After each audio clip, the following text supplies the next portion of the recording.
Was ist Frömmigkeit? Frömmigkeit bedeutet, dass ein Muslim seinen inneren Zustand wie seine Absichten und seine äußeren Handlungen dem Gehorsam gegenüber Allah, dem Erhabenen, widmet. Dies wird erreicht, indem man die Gebote Allahs, des Erhabenen, befolgt, seine Verbote vermeidet und dem Schicksal mit Geduld entgegentritt. Und es bedeutet, sich vom Gehorsam gegenüber allem anderen abzuwenden, es sei denn, dieser Gehorsam führt zum Gehorsam gegenüber Allah, dem Erhabenen. Zum Beispiel führt der Gehorsam des heiligen Propheten Muhammad, Friede und Segen seien auf ihm, zum Gehorsam gegenüber Allah, dem Erhabenen. Kapitel 4 An-Nisa, Vers 80. Wer dem Gesandten gehorcht, hat Allah gehorcht. Frömmigkeit bezieht sich daher auf die Arbeit des Herzens und des Körpers. Die äußeren Glieder folgen den Befehlen des inneren spirituellen Herzens. Mit anderen Worten, das Herz ist der König, der den Soldaten, nämlich den äußeren Gliedern, Befehle erteilt. Dies wird in einem Hadith in Sahih Muslim Nummer 4094 angedeutet, wo der heilige Prophet Muhammad, Friede und Segen seien auf ihm, riet, dass, wenn das spirituelle Herz einer Person rein ist, ihr ganzer Körper rein wird. Aber wenn das spirituelle Herz verdorben ist, wird der ganze Körper verdorben. Der heilige Koran weist darauf hin, dass eine Person nur dann Erfolg haben kann, wenn ihr spirituelles Herz gesund und rein ist. Kapitel 26 Ash-Shuara, Verse 88 und 89. Der Tag, an dem weder Reichtum noch Kinder niemandem nützen, sondern nur dem, der mit reinem Herzen zu Allah kommt. Das spirituelle Herz bleibt nur dann gesund, wenn man es von schlechten Eigenschaften reinigt und diese durch die guten Merkmale ersetzt, die im heiligen Koran und den Überlieferungen des heiligen Propheten Muhammad, Friede und Segen seien auf ihm, beschrieben werden.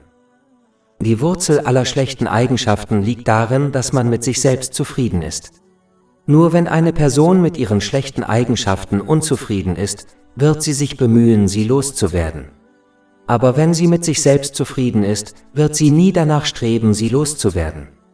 Dies wird nur dazu führen, dass eine Person noch mehr schlechte Eigenschaften annimmt.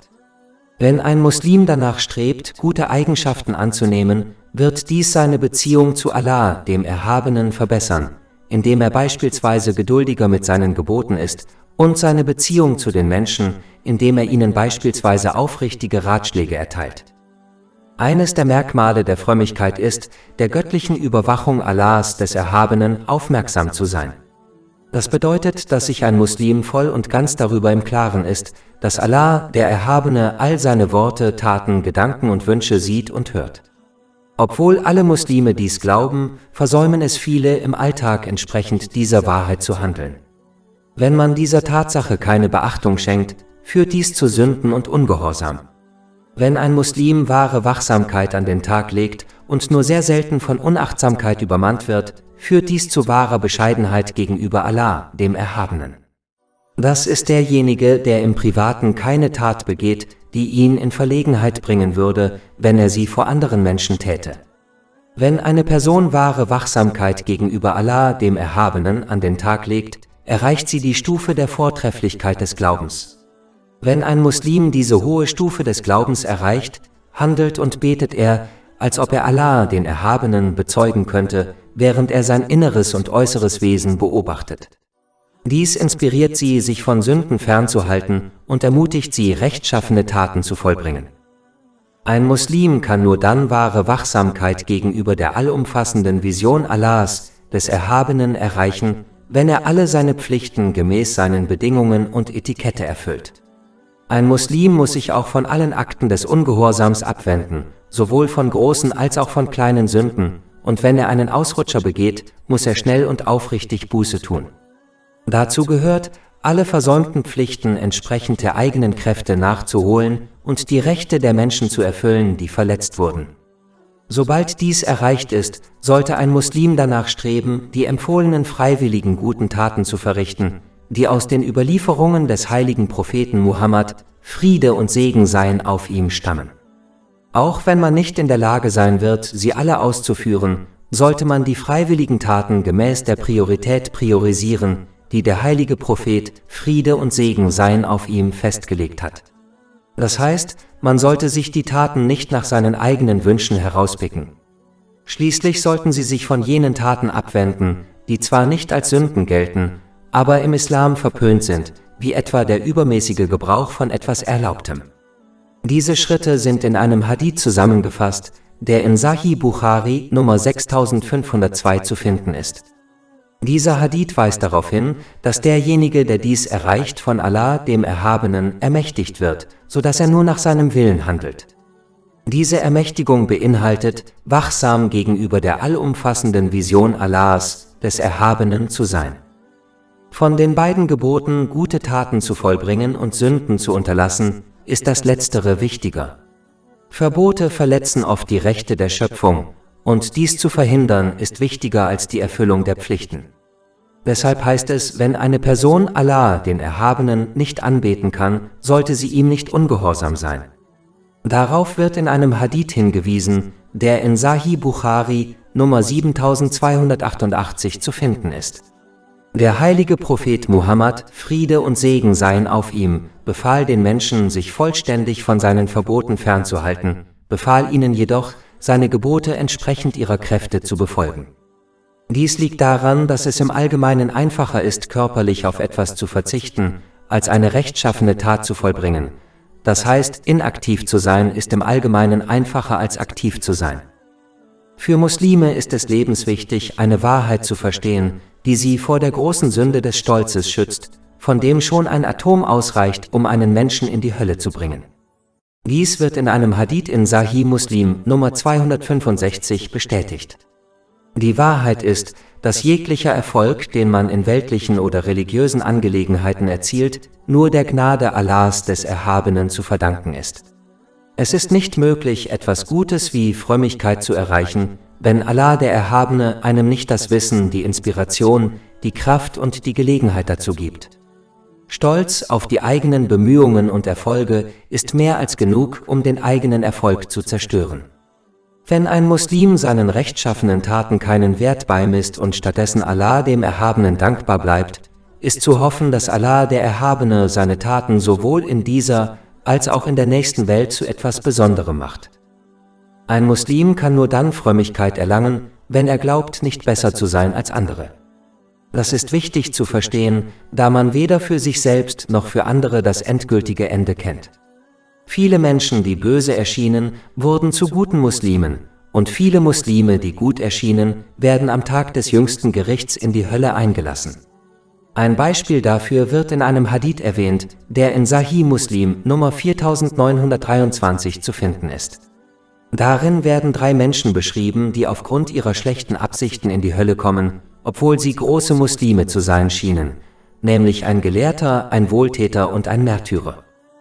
Demut ist eine wichtige und offensichtliche Eigenschaft, die jeder annehmen sollte, denn alles Gute, das man besitzt, wurde einem von niemand anderem als Allah, dem Erhabenen, verliehen. Wie kann man also auf etwas stolz sein, das geschaffen wurde und von Natur aus einem anderen gehört? Die Quelle der Demut sowie anderer guter Eigenschaften ist, nicht mit sich selbst zufrieden zu sein, wohingegen die Wurzel des Stolzes und vieler anderer schlechter Eigenschaften darin liegt, mit sich selbst zufrieden zu sein.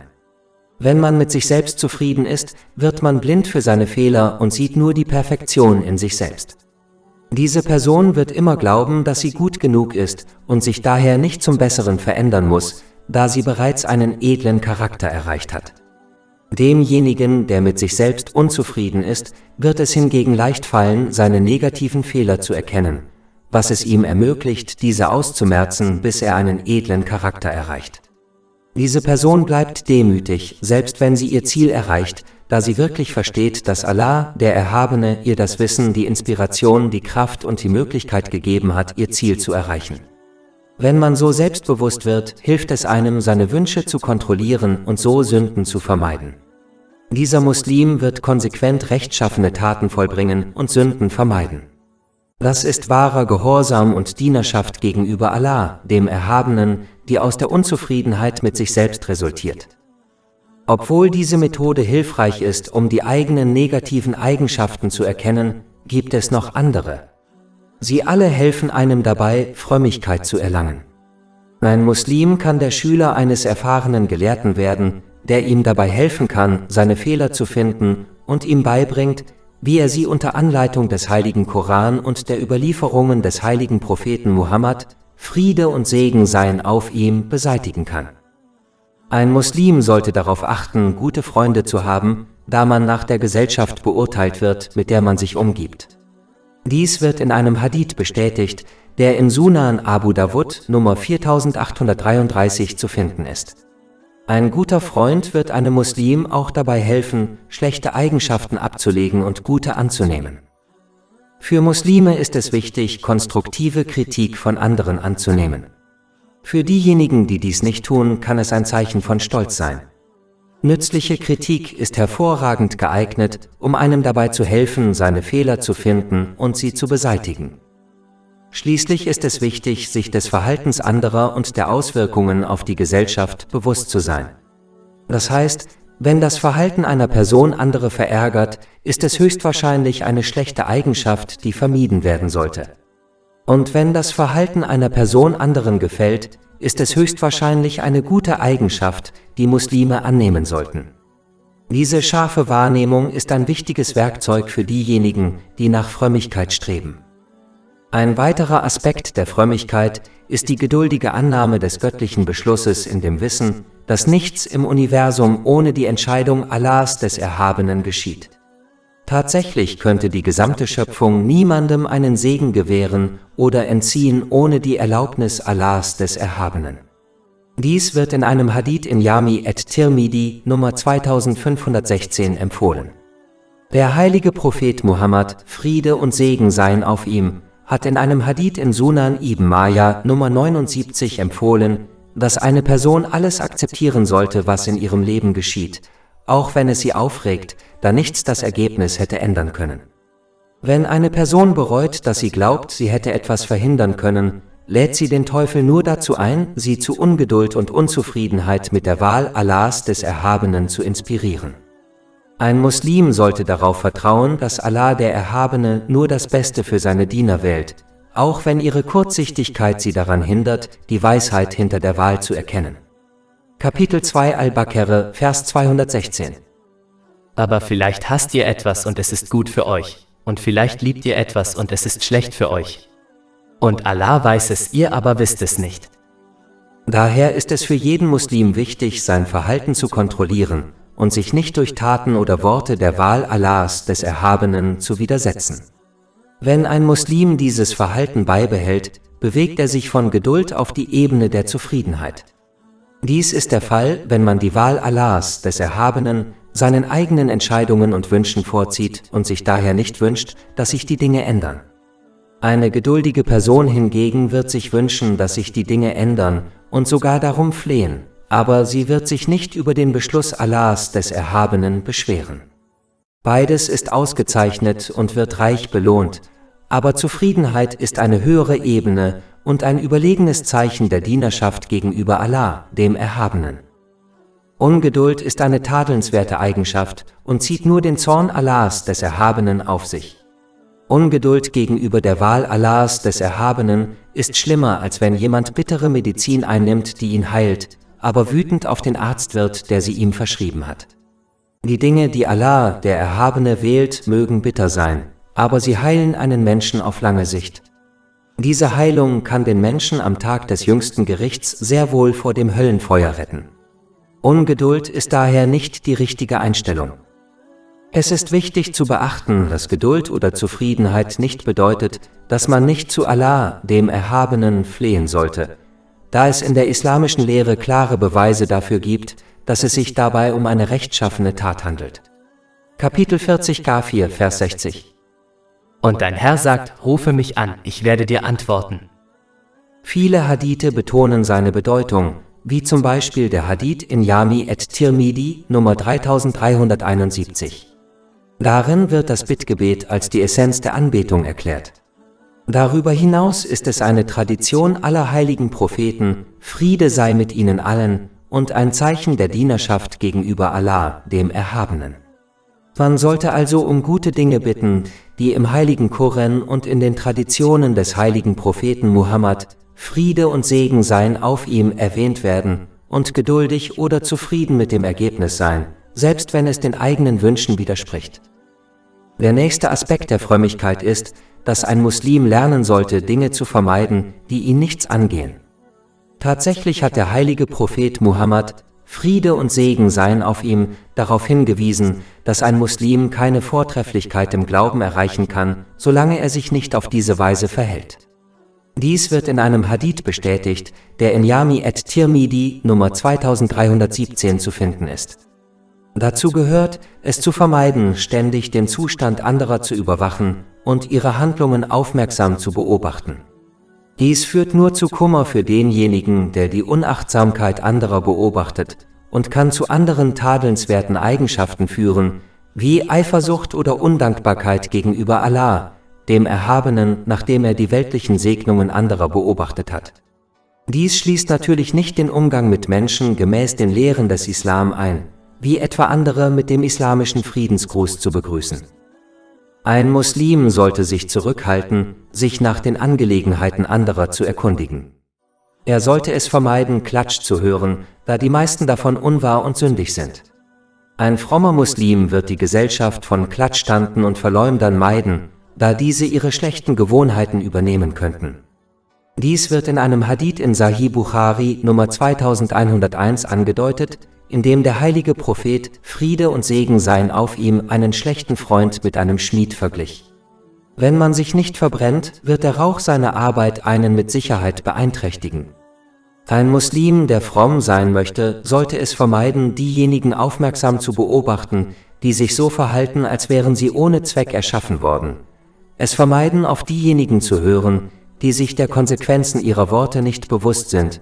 Es vermeiden, mit religiös Faulen zu verkehren, und es vermeiden, Trost bei materialistischen, weltlichen Menschen zu suchen. Wer es nicht schafft, diese Art von Menschen zu meiden, wird Allah, dem Erhabenen, nicht richtig gehorchen können. Ein Muslim sollte daran denken, sich nicht mit diesen Menschen und nutzlosen Dingen zu beschäftigen, denn sie wurden allein erschaffen, allein auf diese Welt geschickt, sind allein auf diese Welt gekommen, werden allein sterben, werden allein in ihrem Grab liegen, werden allein im Grab von den Engeln befragt, werden allein aus ihrem Grab auferstehen und werden allein von Allah, dem Erhabenen, gerichtet. Wer dies im Hinterkopf behält, mischt sich nur in Angelegenheiten ein, die ihn selbst betreffen. Ein Muslim sollte danach streben, den Frommen zu folgen, da sie deren Eigenschaften übernehmen werden, wie b. das Vermeiden von Dingen, die sie nicht betreffen. Dies wird zur Vervollkommnung ihres Glaubens führen. Ein weiterer Aspekt, der dazu gehört, Dinge zu vermeiden, die einen nichts angehen, ist, nicht darauf zu achten, wie die Leute einen wahrnehmen, also ob andere einen mögen oder nicht. Man sollte sich mehr um die Wahrheit über seinen Zustand kümmern, die Allah, der Erhabene, am besten kennt.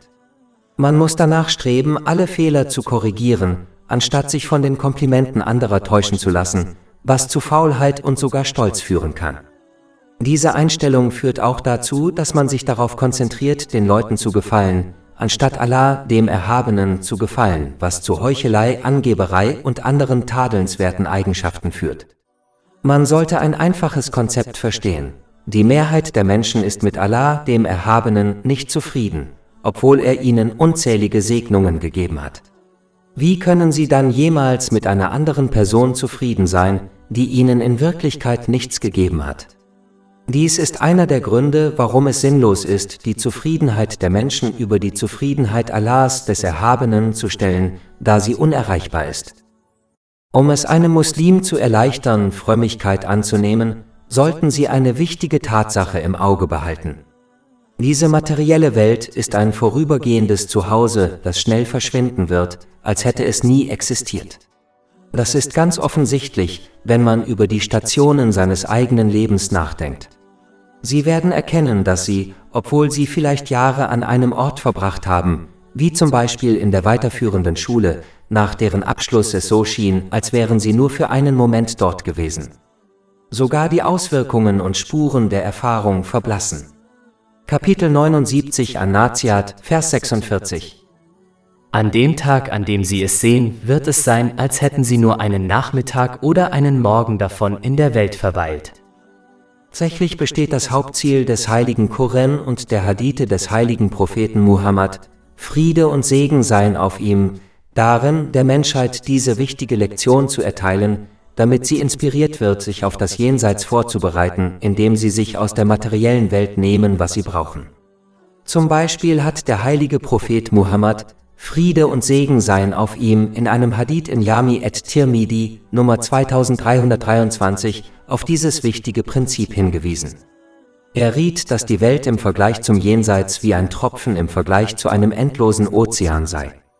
Ein intelligenter Mensch würde niemals einen Ozean für einen Tropfen opfern. Aus diesem Grund riet der heilige Prophet Muhammad, Friede und Segen seien auf ihm, in einem Hadith in Sahih Bukhari, Nummer 6416, dass ein Mensch in dieser Welt so leben sollte, als wäre er ein Fremder in einem fremden Land oder ein Reisender. Denn beide Arten von Menschen widmen den Großteil ihrer Bemühungen der sicheren Heimkehr, also dem Jenseits. Eine Person, die sich so verhält, wird ihre Hoffnung auf ein langes Leben in dieser Welt verkürzen, da sie weiß, dass sie nur einen Augenblick hier sein wird, selbst wenn sie ein hohes Alter erreicht. Dies wird sie zu Aspekten der Frömmigkeit inspirieren, zu denen es gehört, sich zu beeilen, rechtschaffene Taten zu vollbringen, ihre Sünden aufrichtig zu bereuen und sich von den überflüssigen und unnötigen Elementen der materiellen Welt abzuwenden, um sich auf das ewige Jenseits vorzubereiten. Die Hoffnung auf ein langes Leben bewirkt das Gegenteil, nämlich das Aufschieben guter Taten, aufrichtiger Reue und der Vorbereitung auf das Jenseits, indem man sich damit beschäftigt, die materielle Welt zu verschönern. Wer die richtige Einstellung annimmt, versteht, dass weltliche Sorgen und Probleme in Wirklichkeit eine Ermutigung von Allah, dem Erhabenen sind, den Überschüssen und unnötigen Elementen der materiellen Welt zu entsagen. Diese Welt ist eine Wohnstätte der Schwierigkeiten und Prüfungen, daher sollte man nicht nach Dingen streben, die es darin nicht gibt, nämlich nach wahrem Trost und Frieden. Diese existieren in Wirklichkeit nur in den Dingen, die mit Allah, dem Erhabenen und dem Jenseits verbunden sind. Kapitel 13 Arad, Vers 28. Zweifellos werden die Herzen durch die Erinnerung an Allah versichert. Daher ist es für einen Muslim wichtig, die Schwierigkeiten der kurzen Reise in dieser Welt zur ewigen Glückseligkeit im Jenseits durch aufrichtigen Gehorsam gegenüber Allah, dem Erhabenen, zu ertragen, indem er seine Gebote befolgt, seine Verbote ignoriert und seinem Schicksal mit Geduld entgegentritt. Oltre 400 E-Book, Audiolibri, infografische Podcast e-blog gratuiti disponibili sul nostro sito web www.shakepot.com